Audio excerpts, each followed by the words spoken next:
Nacido en la Ciudad de México, nuestro invitado de hoy estudió realización en el Centro Universitario de Estudios Cinematográficos. Se ha desempeñado como director, productor, editor y guionista de cine y televisión. Su trabajo como director abarca películas como Knockout, Sueños de Oro, Noches de Califas, Dentro de la Noche, Desiertos Mares, Salón México y El Secreto del Trinidad, solo por mencionar algunas. Su destacada trayectoria ha sido reconocida con una Diosa de Plata, el premio Fesimex y el premio del jurado del Festival de San Juan Cinema Fest de Puerto Rico, el premio Strodier a la mejor ópera prima del Festival de Cine de Tashkent, Rusia, el premio al mejor director del Festival de Cine de Trieste, Italia, 5 Arieles de la Academia Mexicana de Artes y Ciencias Cinematográficas y 6 nominaciones a este galardón. Cuenta también con una nominación al Goya de la Academia Española de Cinematografía, entre otros reconocimientos. En TAP, especial de directores, tenemos el privilegio de presentarles a José Luis García Gras. José Luis García Gras, un placer que estés con nosotros en el taller de actores profesionales. Naciste aquí en la Ciudad de México, eres chilango. ¿De qué zona eres? Mira, yo nací en la calle de Mayas, que es la colonia obrera. Pero eso simplemente para despistar a los biógrafos, porque toda mi vida Carlos y yo vivimos en Polanco. En Polanco. Sí.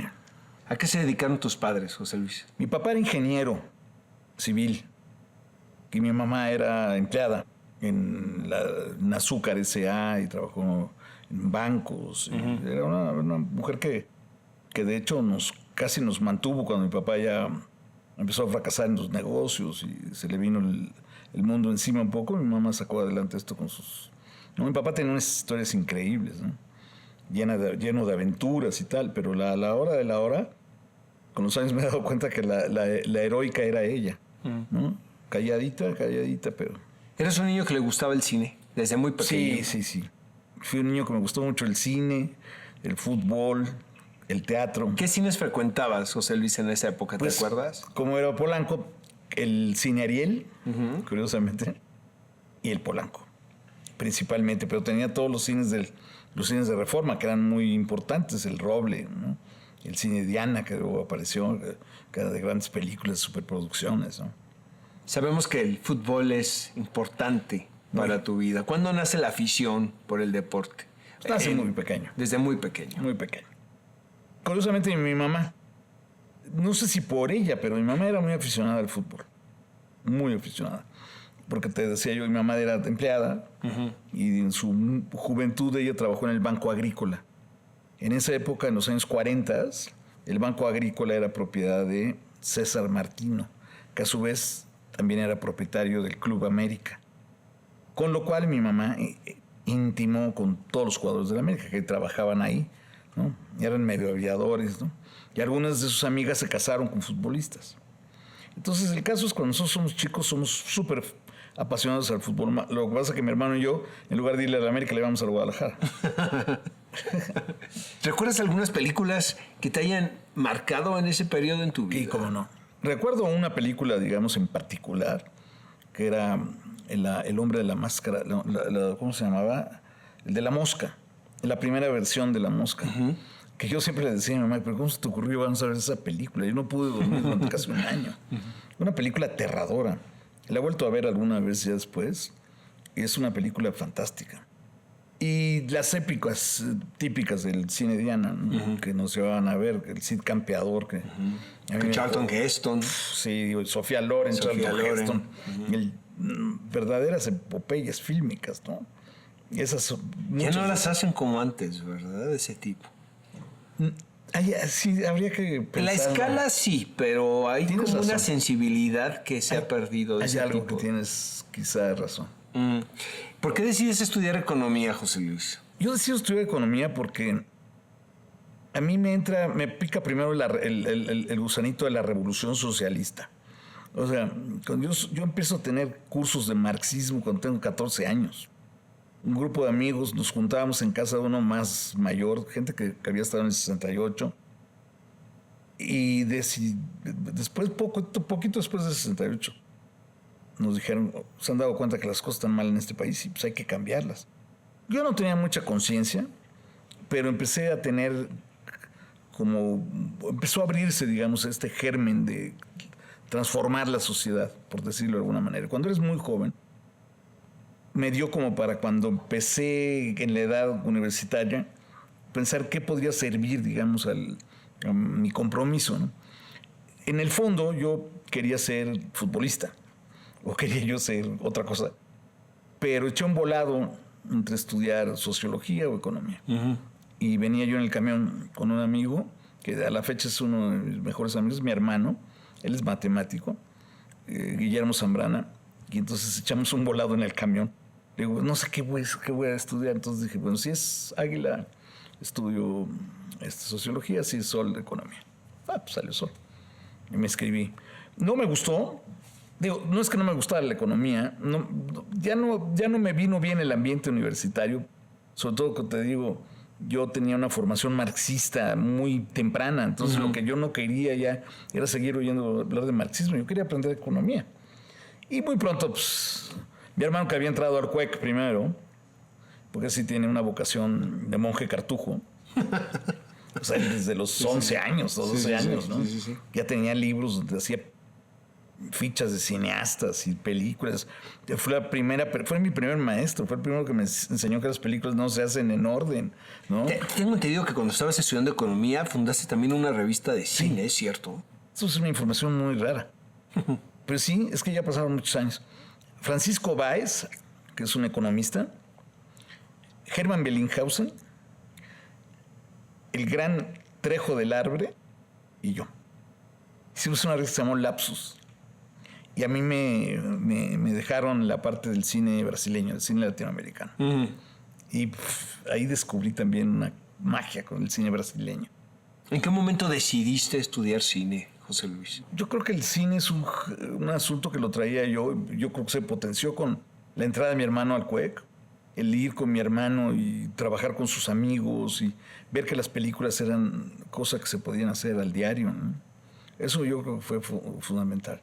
En 1974 ingresas al Centro Universitario de Estudios Cinematográficos.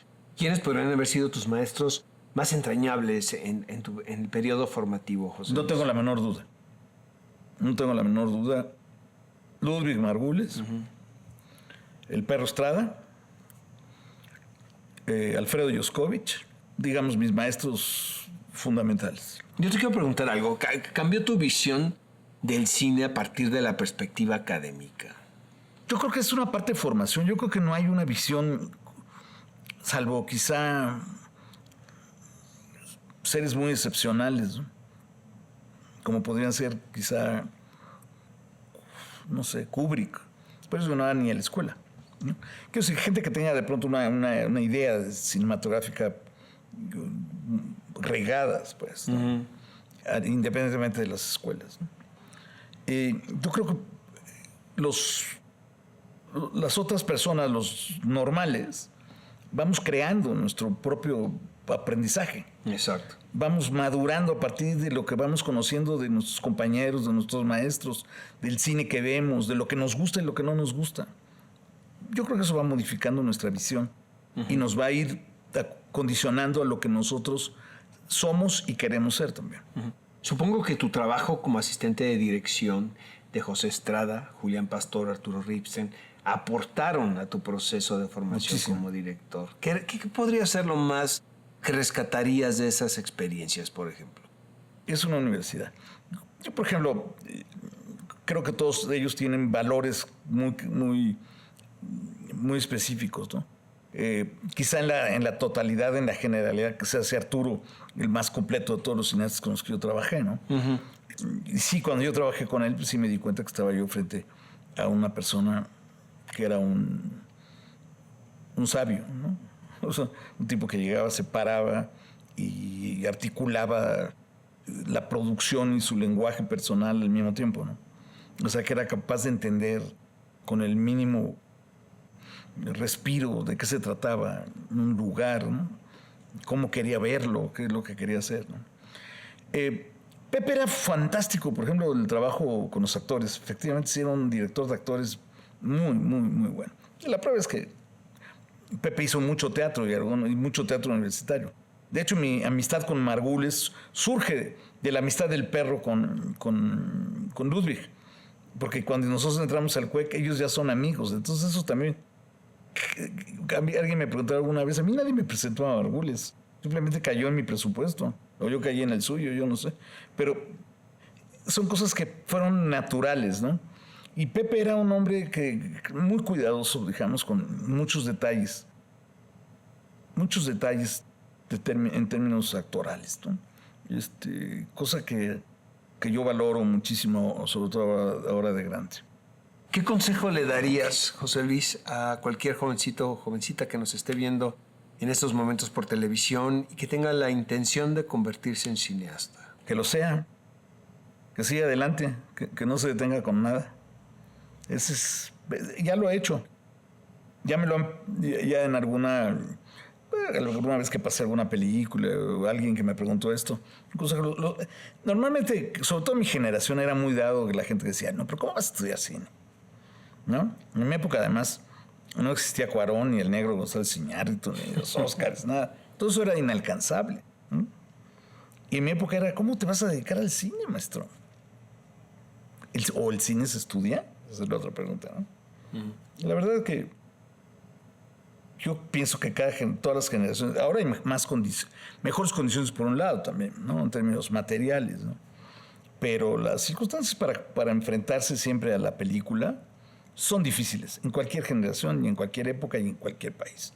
Entonces, el mejor consejo para alguien que tiene la intención y que sí lo tiene en su corazón, pues es avanzar contra sus padres y contra sus novios y contra sus novias, contra la gente que te dice, no, aquí no se...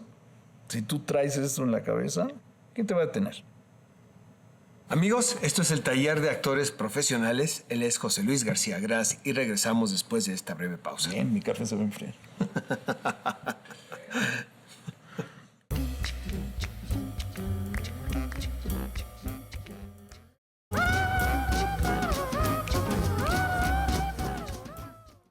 Continuamos en el Taller de Actores Profesionales. José Luis, ¿cómo surge la historia para el guión de Knockout en 1982?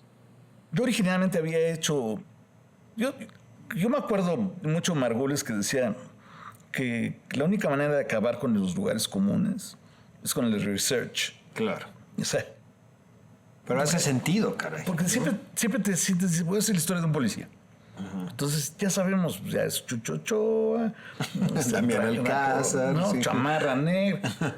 Hasta que no conoces a uno Exacto. y de pronto descubres que es payaso y que además es mago y que tiene una familia.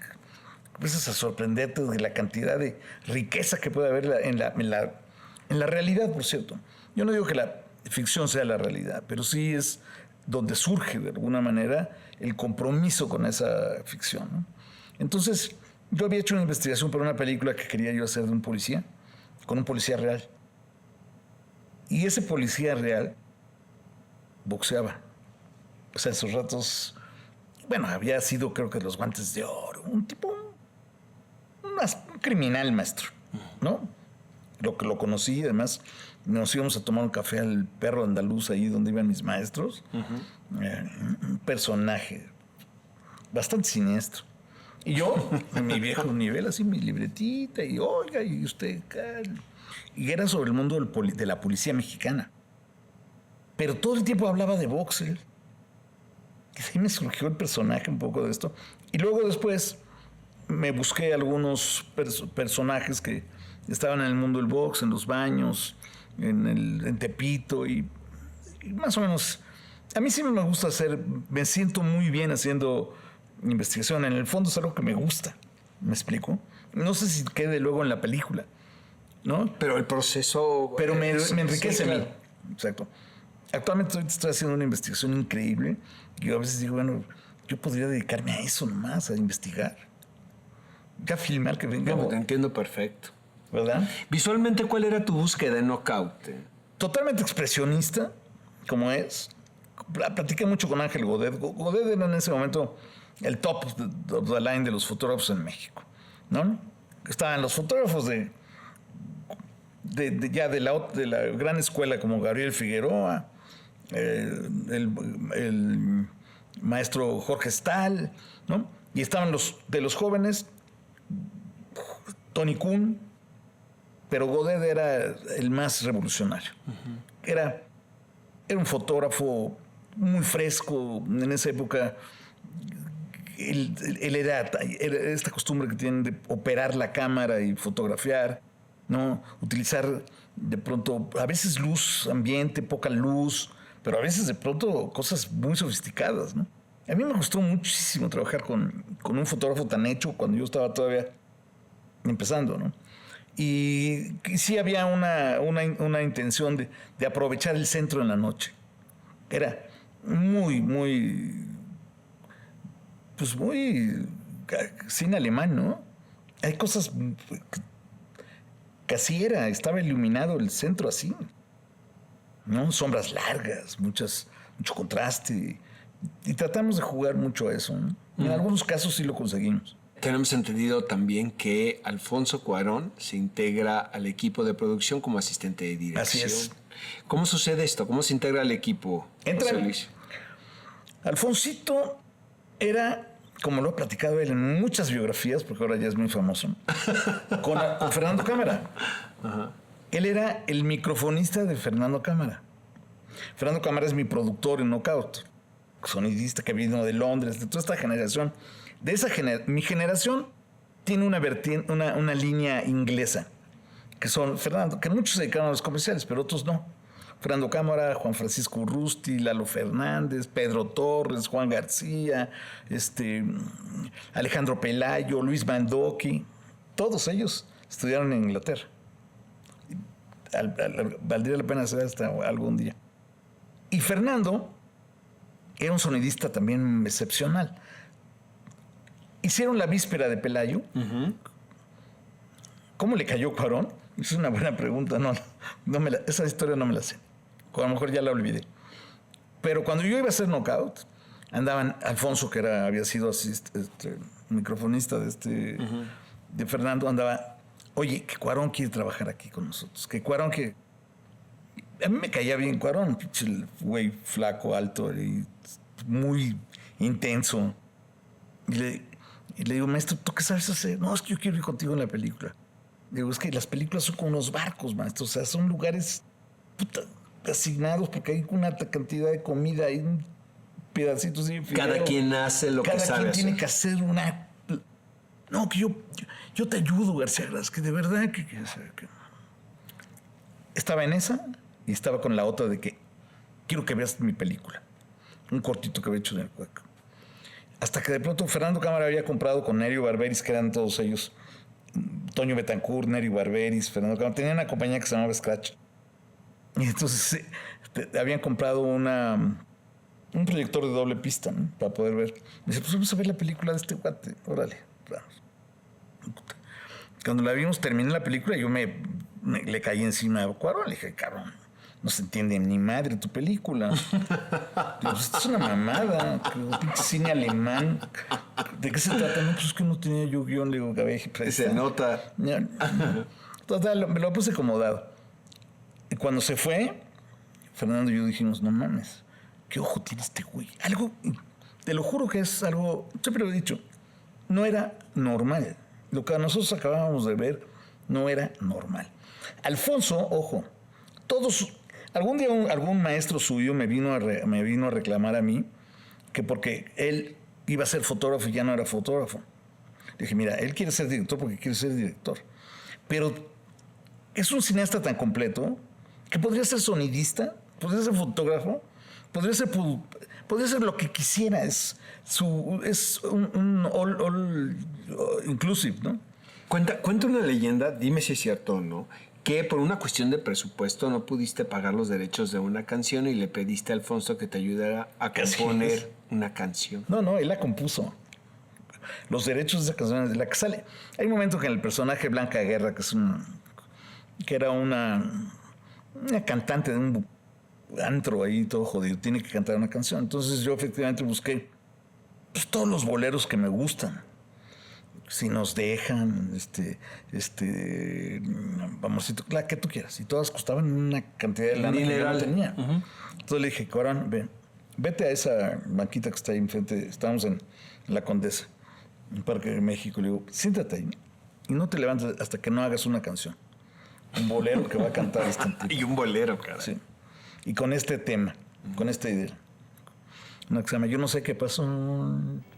Y la hizo. Yo no sé qué pasó.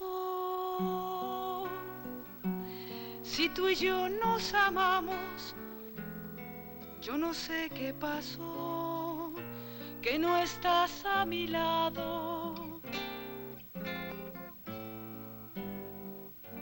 Siempre quisimos que la vida entendiera y sin tocarnos su camino siguiera.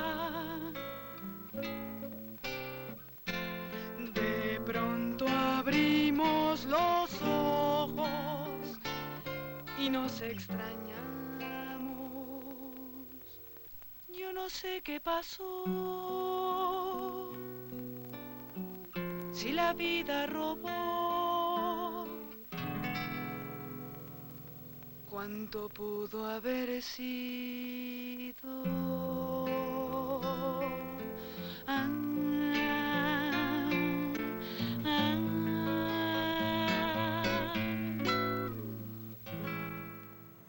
Y ahí está la canción. La hizo él. ¿Qué pasó, José Luis, en 1992 con Desiertos Mares? ¿Crees que esta cinta marcó un cambio de género con respecto y registro con respecto a tus anteriores trabajos? Sí. Desiertos Mares surge de una necesidad personal de hacer una película más autobiográfica, algo que tenga que ver conmigo, y así fue como abordé el proyecto, ¿no? ¿Qué tanto te reflejas en esa película, Mucho. José Luis? Mucho. Es una película, digamos, como alguna vez me preguntaban, oiga, pero usted está... No, es una ficción. Es una ficción, pero con los fantasmas que de pronto he ido trayendo a lo largo de mi vida, ¿no? Y con las obsesiones que tengo, ¿no? Y de alguna manera siento que Desiertos es una película muy libre, ¿no? En ese sentido. Es una película que los actores también son muy a mi gusto, ¿no? Arturo Ríos, que yo había trabajado con él en una serie de televisión, Tony Tijuana. Es un actor de otra dimensión. Lo que pasa es que él es de una modestia que raya en lo sublime, ¿no? Pero es un actor excepcional, como para trabajar con cualquier director y cualquier cinematografía, ¿no? Dolores Heredia también. Dolores además, estaba hermosa. Dolores tiene una ventaja, ¿no? Que a donde le pongas la cámara se ve increíble. Uh-huh. O sea, esa es una virtud. Y te digo, la primera película de Chucho Ochoa. Y acabo de estar con mi papá, con Juan Carlos Colombo, uh-huh, que es un actor fantástico. Fantástico. Uh-huh. El proceso de escritura del guión fue particular porque lo haces en colaboración con Nacho Ortiz. Sí. Yo empiezo el guión y, como siempre, con una historia de estas, con flashbacks y dividida en 3 partes.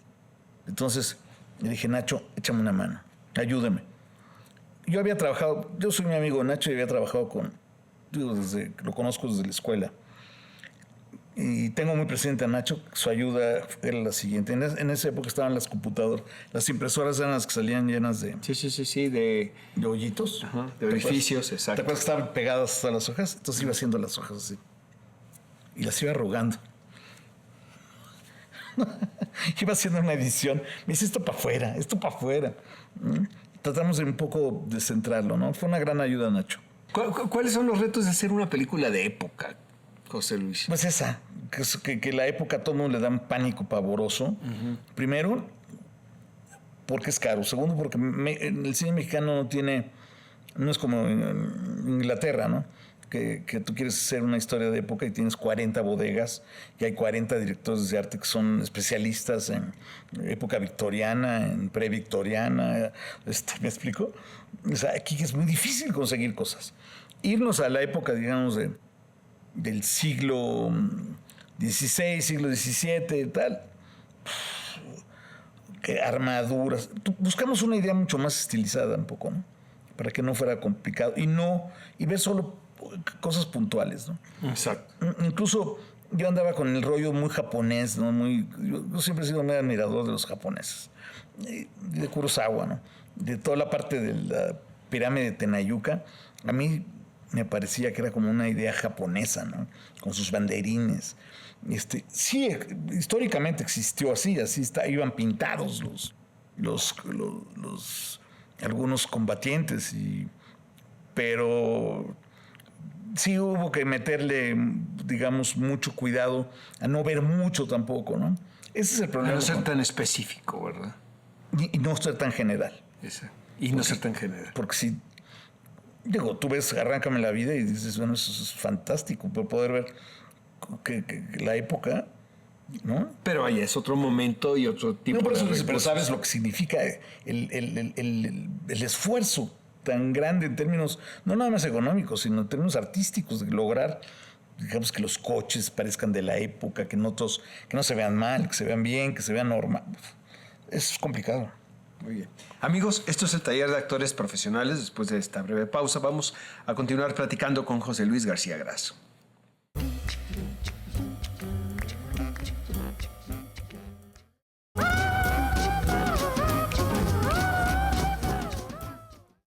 Continuamos aquí en el taller de actores profesionales. Nuestro invitado es José Luis García Grasso.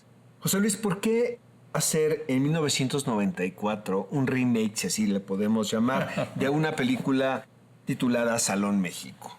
Porque también este proyecto también me fue ofrecido. Uh-huh. De hecho, yo no era que la primera, ¿cómo se dice?, opción para los productores, que eran Fernando Cámara, María Rojo, ¿no? De hecho, ellos traían ese proyecto, yo los oía hablar de su proyecto. Coincidió, como son las cosas de pronto, que lo iban a hacer a final de cuentas con Televicine. El productor prefirió que fuera yo, ¿no?, a otro director. Cuando a mí me lo ofrecieron fue lo primero que dije, para que hacer una película que ya hicieron. No, pero las hagamos, pero va a ser distinto. Entonces dije, ok, danme chance de meter un poco, cambiar un poquito el asunto, ¿no?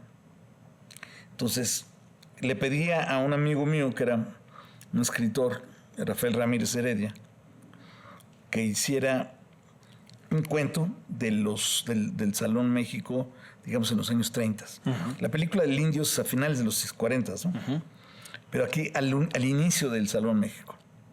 Y luego ya con ese cuento le pedí a Eliseo Alberto, a Lichi, que hiciera un guión. Y fue el guión que hizo. Que es un guión muy padre, que la verdad. Claro, hay que entrarle sin culpa, ¿no? El cine mexicano es muy culposo. O sea, si tú te fías por lo que va a decir Ayala Blanco o cualquier otro crítico, pues no haces nada. La película que abre con un plano secuencia. Termina con un plano secuencia. Espectacular. Espectacular. Hay gente que piensa que era de la época. Le dije, maestro, en esa época no se hacían esos planos. ¿Por qué hacer un plano secuencia en ese preciso momento? ¿Por qué esa decisión, José Luis? Al final fue una idea como de como todo para mí era una especie como de homenaje. En el fondo yo lo pensé así, ¿no? Y a partir de que mueren estos dos personajes, uh-huh, a partir de ahí quería yo que se desplegara una idea de lo que era el cine, de lo que había sido el cine mexicano, ¿no? Entonces por eso quise hacer como un trazo único, que se vuelve blanco y negro, que se va volviendo blanco y negro hasta el final, que acaba con un niño que está en la puerta del foro, uh-huh, ¿no? Era un guiño, digamos, al amor al cine. Que también lo hiciste en colaboración con Carlos Markovich. De hecho, Carlos fue el que me planteó que hiciéramos un plano secuencia. Porque cuando yo había pensado hacer todo un asunto así, dije, pero no nos va a quedar porque tal y tal. Y dice, no, sí. Él venía muy entusiasmado de hacer estas cosas de un solo shot, ¿no? Uh-huh. Y dije, bueno, pues con Carlitos a lo mejor sí lo hacemos. Yo siempre me da mucho miedo. Siempre he intentado hacer planos largos, pero lo mismo que la época. Depende con quién es tu operador, qué equipo tienes y cuánto dinero hay, ¿no? O sea, no hay manera ni de intentar hacer planos secuencias así complejos. Aquí sí había manera de hacerlo. Cuando estuvo Rebecca Jones aquí en el taller de actores profesionales, habló amplio de una película titulada El misterio del Trinidad. Dirigida en el 2001, una cinta estelarizada por Eduardo Palomo, ¿Qué fue lo que te llevó a realizar esta película, José Luis? Es como una continuación de Desiertos. Es otra película que tiene una evocación personal. Y pues yo siento que es ahí una historia que siempre me da como mucha vitamina, ¿no? Me da mucha fuerza hablar de pronto de gente que conozco y de problemas que tengo, que conozco también, ¿no? Y que siento que algunos de esos problemas pueden ser bastante generales y universales. Hay una secuencia muy importante del naufragio. ¿Qué recuerdas de rodar esa escena en particular? ¿Y qué metáfora podría significar dentro de la historia de esta película? Es muy clara, ¿no? El naufragio. La película trata justamente de eso, de un accidente, de un naufragio. Un barco es una metáfora muy clara, digamos, muy obvia de la vida misma, ¿no? Que cómo se tiene que sobreponer este hombre al naufragio de una familia, digamos, a los desastres, cualquiera que estos sean. Que tu padre es alcohólico, o que tu padre se haya muerto, o que tu madre, cualquier cosa que haya generado problemas vitales en tu infancia, etcétera, pues hay que trascenderlos. ¿Okay? Es un poquito lo que la idea es una película como de mensaje. Parece como una película de estas películas que tienen happy ending y estas cosas, ¿no? ¿Recuerdas algo en particular de trabajar con Eduardo Palomo y Rebeca? Sí, cómo no. Bueno, con Eduardo era un actorazo. Yo quise trabajar originalmente con él en Desiertos Mares. En esa época él andaba enloquecido con el rollo de querer hacer un disco y andaba metido en la música. La verdad, Palomo era un muy buen actor, pero en la música no era muy... Pues, la verdad no tenía esta cosa que hace que unos sean unos genios, ¿no? Y lo mismo aquí yo quería trabajar originalmente con Demián Bichir, que al final no pudimos hacerlo. Entonces apareció Palomo. Y Eduardo es un actor, bueno, era un actor muy intenso, un cuate muy comprometido, un cuate con el que me entendí muy bien. Rebeca es una actriz muy inteligente, ¿no? Es una actriz más madura. En esa época, pues ya hace más de 10 años, casi 15 años. No veía yo otro personaje para ser el personaje de la hermana, ¿no? Tenía ahí una relación medio incestuosa, ¿no? Era la otra contraparte de hermano, un papá con dos familias, ¿no? Que a mí me gustó mucho trabajar con ambos, ¿no? Rebeca pues es una actriz, te digo, que tiene mucha gracia, ¿no? Y Palomo pues era un actor muy fuerte, muy intenso. Nos da la impresión, José Luis, que con esta película cierras un ciclo personal. Sí, eso fue lo que hice. Cerrar un ciclo. Y entonces, claro, me empiezo a convertir en un cineasta que hace películas terapéuticas. O sea, hago películas para curarme de cosas, ¿no? Sin embargo, no puedo evitarlo. Las historias personales me son muy fuertes, ¿no? Pues es una de las funciones del cine, creo yo. Sí. ¿En tus películas sueles planificar previamente los emplazamientos de las cámaras o eso lo resuelves durante el rodaje o lo defines durante el rodaje? Depende. Como en la cocina. Ajá. Hay algunas cosas que las tengo dibujadas, pensadas, que a la hora de la hora las cambio. Y hay otras cosas que las voy armando sobre el lugar, ¿no? Que las voy... Tengo una idea previa de cómo es un poco Yo ya me conozco un poco también mi estilo. Y también identifico de alguna manera un espacio que ya vi previamente y me lo estoy imaginando qué es lo que me gustó de un lugar, ¿no?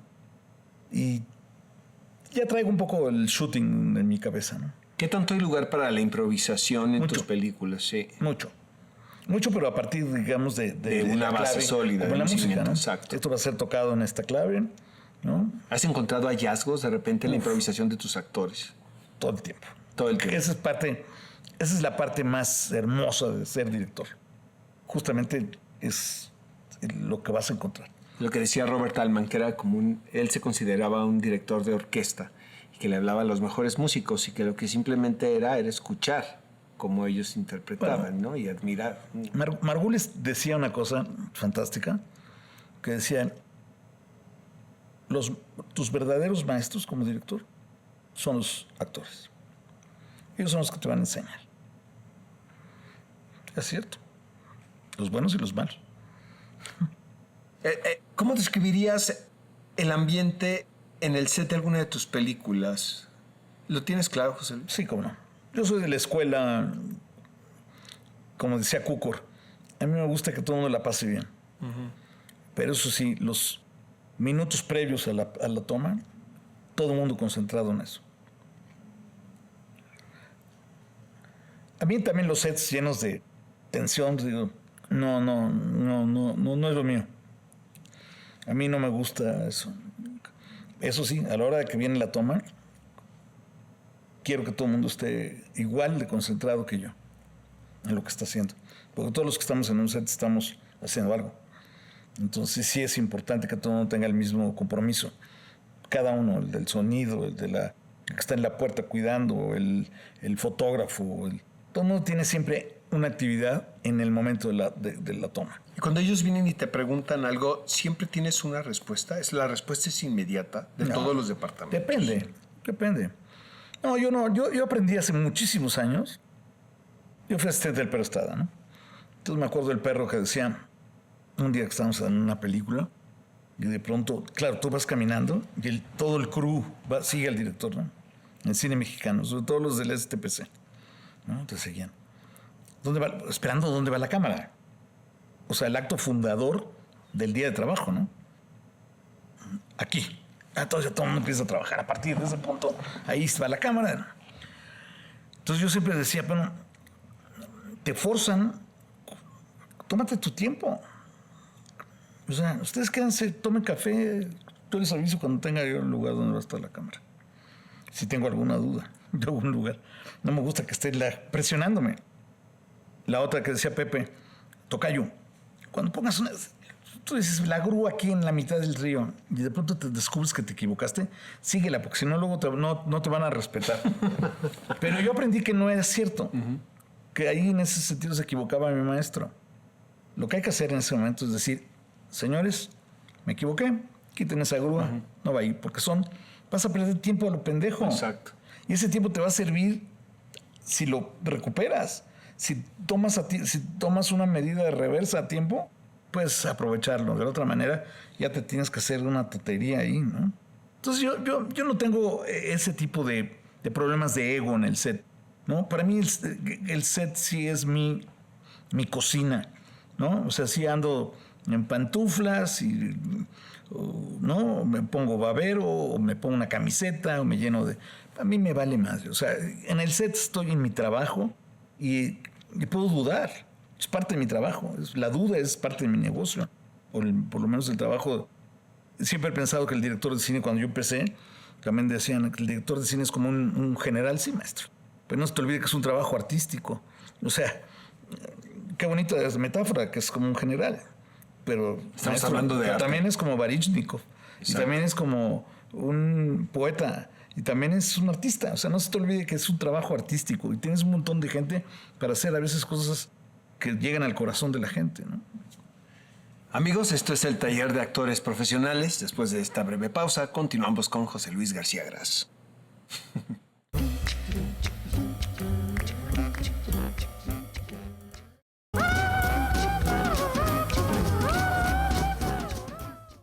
Nuestro invitado es José Luis García Gras y estamos aquí en el taller de actores profesionales. José Luis, ¿qué tanto te afecta o te importa la opinión de la crítica especializada de tus películas? Pues ahora pues me afecta menos que cuando empezaba yo. Supongo.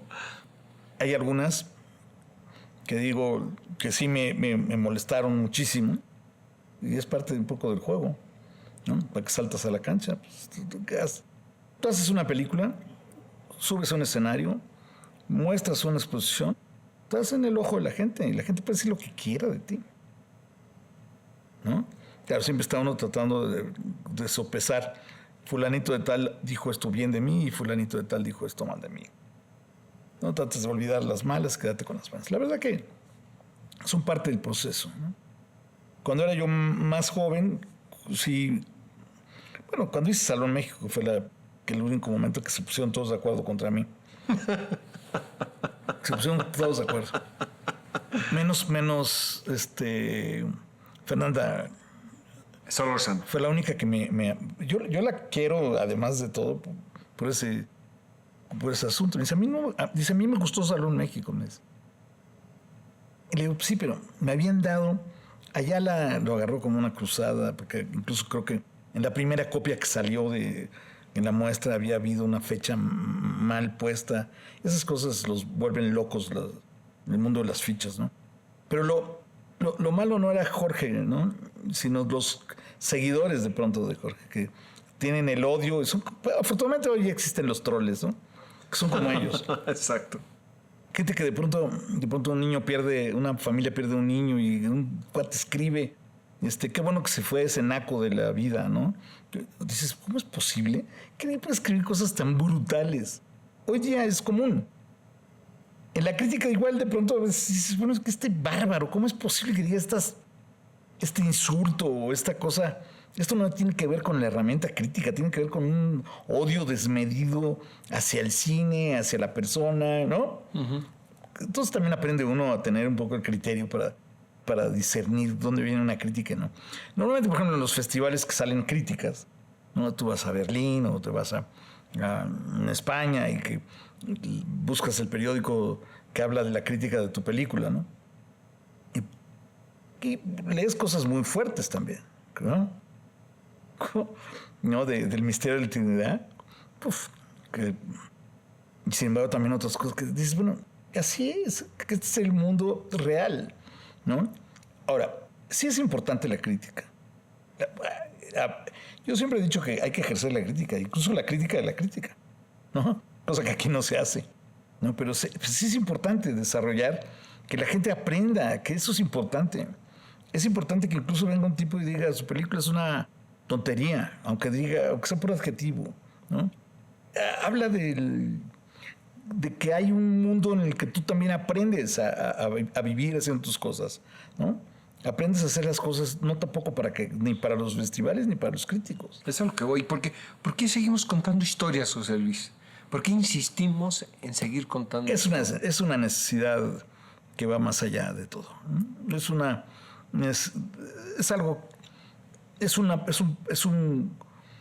En algunos casos puede ser un placer, pero es una necesidad principalmente, ¿no? De seguir contando cosas, ¿no? De mantener de alguna manera como dejar piedras en el camino, ¿no? Quizá. ¿Qué tanto consideras al público cuando estás haciendo alguna de tus películas? Siempre he pensado que soy el público. Por eso yo decía al principio de toda esta charla, yo no estoy por encima de la gente. Yo soy parte de la gente. Entonces, siento que si yo me conmuevo con algo o me importa algo, encontraré receptor. Eso estoy clarísimo. No me preocupo más allá de eso. Sé que si yo estoy haciendo algo que es honesto y que me conmueve, sé que encontraré gente que capta este mensaje, esta sensación, ¿no? Eso siempre lo he sabido. ¿Qué te provoca ver tus películas a destiempo? Pues lo veo como un álbum de fotos, ¿no? Me empiezo a acordar de cosas. Me empiezo a acordar incluso de sensaciones que yo tenía cuando hice algo, ¿no? O me acuerdo de cómo era el lugar, o como álbum de fotos, cuando ves con tus hijos las fotos de cuando eras más joven. Mira. Eso es muy recurrente cuando haces esta pregunta, que inmediatamente se relaciona el momento específico cuando hiciste ese trabajo en particular. Y me refiero a la cuestión personal, ¿no? Dónde estabas viviendo, ¿no? Sí, todo eso tiene que ver. Los olores, ¿no? El ambiente. Yo tengo, por ejemplo, sí hay sensaciones, ¿no? Knockout tiene la sensación de ser una persona que tiene menos de 30 años, ¿no? Desiertos Mares es una película que cuando la estreno soy padre por primera vez. Cambia tu momento completo. Exacto. O El misterio de la Trinidad, ¿no? que sigo pensando que también es parte como de la misma película, ¿no? Que es como, digamos, la fuente de mi inspiración, ¿no? Por decirlo así. Pero de pronto pasan en la tele películas, ¿no? Alguien me habla y me dice, están pasando Desiertos Mares, ¿no? Entonces veo de pronto, a veces me clavo viendo algo, ¿no? Yo que pienso que al juicio de hoy, cómo resolví una escena, un problema dramático, un problema concreto, ¿no? A veces me doy cuenta que pude haberlo hecho de otra manera, ¿no? A veces me doy cuenta que hice lo mejor posible en ese momento, ¿no? O sea, también vas midiendo tu viaje, ¿no? Y es como cuando ves en los aviones, ¿no? Que vas viendo el avioncito, ¿no? Y entonces aquí las películas te van permitiendo saber en qué momento andabas. Exacto. Cómo andabas en ese punto, ¿no? ¿Estás de acuerdo que la empresa del quehacer cinematográfico es bien dura, caray? Se necesita mucha energía, se necesita hacer un trabajo en equipo, Sí. conformar una serie de cómplices. ¿Qué haces? Y también implica mucho tiempo de tu vida. ¿Qué es lo que hace que valga la pena finalmente el hacer una película? Yo me estoy preguntando mucho eso. Justamente ahorita que estoy otra vez en mi casa, porque estuve trabajando mucho sin reflexionar y estoy queriendo filmar otra vez, ¿no? Empiezo a dar esos pasos, ¿no? Pum, pum. Y que hay una excitación interna, ¿no? Sobre tu propio trabajo, ¿no? De querer trascender al quinto partido, ¿no? Como en el fútbol. Quieres hacer una película chingona, ¿no? Ahora sí, vas a hacer una película padrísima. Siempre está ese sueño, ¿no? De hacer una película que sea, tú como cineasta, hacer una película que la gente se conmueva, le guste, la aplauda, se emocione, ¿no? Y tú como persona, como gente de cine, pues tienes la necesidad otra vez de expresar esa cosa que traes ahí adentro, ¿no? De una manera que crees que vale la pena hacerlo. Entonces empiezas a echar a andar todos los mecanismos como para lanzar otra vez la nave, ¿no? Otra vez el combustible, otra vez hacer los cálculos, otra vez para el día otra vez, ¿no? Echar la nave otra vez fuera del planeta Tierra, ¿no? Esta pregunta se la hacemos a los actores que vienen al taller, pero en esta ocasión lo estamos haciendo a directores como tú. ¿Qué es lo más entrañable que te haya sucedido ejerciendo el quehacer de la dirección cinematográfica, José Luis? Está lleno, es la vida misma de un cineasta. Cada película, cada momento que estás en el set siempre. Por eso los cineastas no deben contar sus anécdotas porque no paran. O sea, cada momento, cada instante, siempre hay momentos extraordinarios. Extraordinarios, o sea, hay momentos emocionantes, divertidos. Es el mejor trabajo del mundo, eso no me cabe la menor duda. Pero sí pasas por momentos también absolutamente solitarios y tristes y otros momentos de una alegría, de una euforia brutal, ¿no? Yo no tengo uno en particular. Yo como acostumbro a escribir mucho, ¿no? Pequeñas frases y sensaciones a lo largo de mis películas. Siempre tengo alguna cosa que me marca en algún momento, ¿no? Pero en todas siempre ha habido cosas que son tantas, digamos, de tantos valores, en una sola película pasan a muchas, ¿no? Y descubres que el corazón humano es frágil y es en el fondo igual, ¿no? Somos idénticos todos, no nos podemos sentir por encima de nadie porque somos iguales, somos animalitos, ahora sí que animalitos de Dios, ¿no? Somos gente que necesita ternura, necesita comida, necesita refugio, necesita una mano que lo ayude. Somos iguales todos, ¿no? Ha sido un privilegio platicar contigo estas horas. De verdad, y muchas gracias por tu generosidad y tu sabiduría. Y bueno, esta es tu casa, el taller de actores profesionales dedicado a los directores. Muy bien, me da mucho gusto. Te da la bienvenida y muy agradecido contigo, José Luis, en particular. Gracias, Oscar.